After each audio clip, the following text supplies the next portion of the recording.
حامد و مصلی و مسلمہ اللہ جل وعلا ہمیں زبان فارسی سیکھنے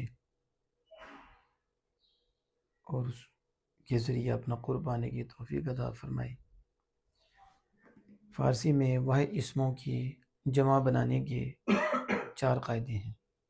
ایک قاعدہ اسم روح ذی روح یعنی جاندار اسم کی جمع بنانے کے لیے، اور 3 قاعدے غیر جاندار اسم کی جمع بنانے کے لیے فارسی میں آتے ہیں۔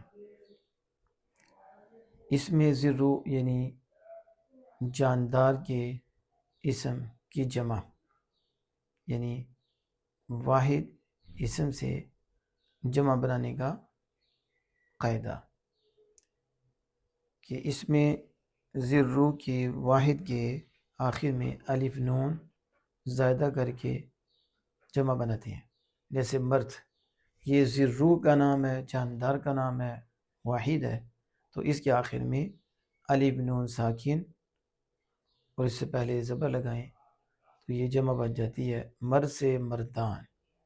اور اگر اس میں واحد کے آخر میں الف یا واو آ جائے تو الف نون ساکن کی بجائے یان لگا دیتے ہیں۔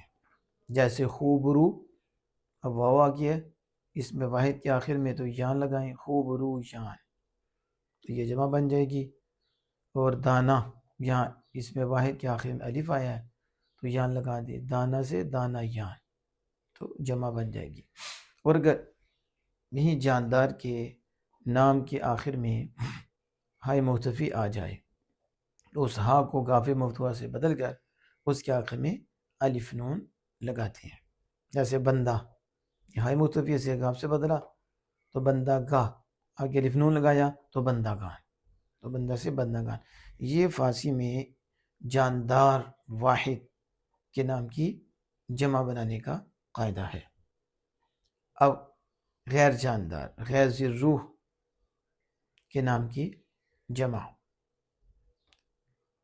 اس کا قاعدہ یہ ہے کہ اسم کے آخر میں الف بڑھا دیتے ہیں، اسم کے آخر میں ہا بڑھاتے ہیں۔ جیسے شب، شب سے شبہا زیادہ رہتے۔ اب یہ غیر ذی روح ہے تو اس کا جمع بنائیے آگے ہا لگا کر۔ اور اگر ہائے مختفی ہو اسم کے آخر میں تو اسے گرا دیتے ہیں جمع بناتے وقت۔ جیسے نامہ، یہاں ہائے مختفی ہے، اب جب اس کی جمع بنائیں گے آخر میں ہا لگائیں گے تو اس ہا کو گرا دیں گے، نامہ ہا۔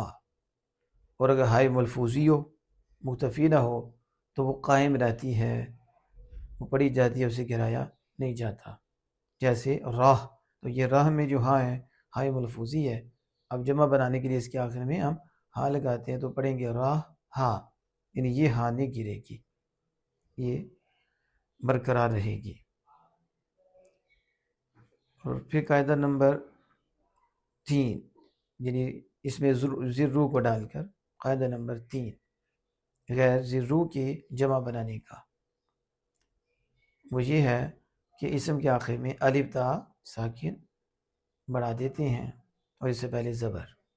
جیسے کاغذ، اس کے آخر میں الف تا لگائیں، اس سے پہلے زبر دیں تو کاغذات۔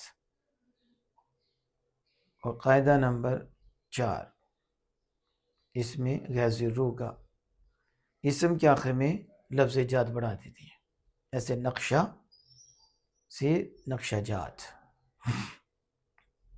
تو یہ فارسی میں واحد کی جمع بنانے کے قاعدے ہیں، پہلا جاندار کا اور باقی 3 غیر جاندار کے نام کی جمع بنانے کے قواعد ہیں۔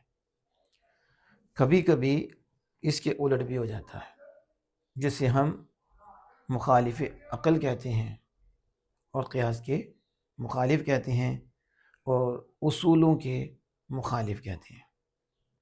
اصول تو یہ تھا کہ ذی روح کی جو جمع بنانی ہے تو الف نون زیادہ کریں یا یان زیادہ کریں، اور اگر یہیں الف نون غیر ذی روح کی واحد کے آخر میں آ جائے تو ہم کہیں گے یہ خلاف اصول ہے، خلاف قاعدہ ہے۔ جیسے اسب، اب یہ اسب یہ غیر زرو نہیں ہے بلکہ یہ زرو ہے، لیکن اسپہا جبکہ ہا لگتی ہے اس میں غیر زرو کے آخر میں تو جمع بنتی ہے۔ یہاں رو والا ہے گھوڑا، لیکن اس کی جمع بناتے وقت اس کے آخر میں ہاں کا اضافہ کیا ہے جو غیر زرو کے لیے کرتے ہیں، تو اب ہم کہیں گے یہ قاعدے کے خلاف ہے، اسب سے اسبہا۔ اور درخت، تو درخت سے درختان، اب درخت غیر زرو ہے تو اس کے آخر میں ہاں نہیں چاہیے تھا، درخت ہا، لیکن یہاں اس میں درختان الف نون تو زرو اسم کے آخر میں آتا ہے، تو پھر ہم کہیں گے درخت سے درختان جو جمع بنی ہے یہ بھی خلاف قاعدہ ہے، خلاف اصول ہے۔ اللہ جل وعلا ہمیں سمجھنے کی توفیق عطا فرمائے۔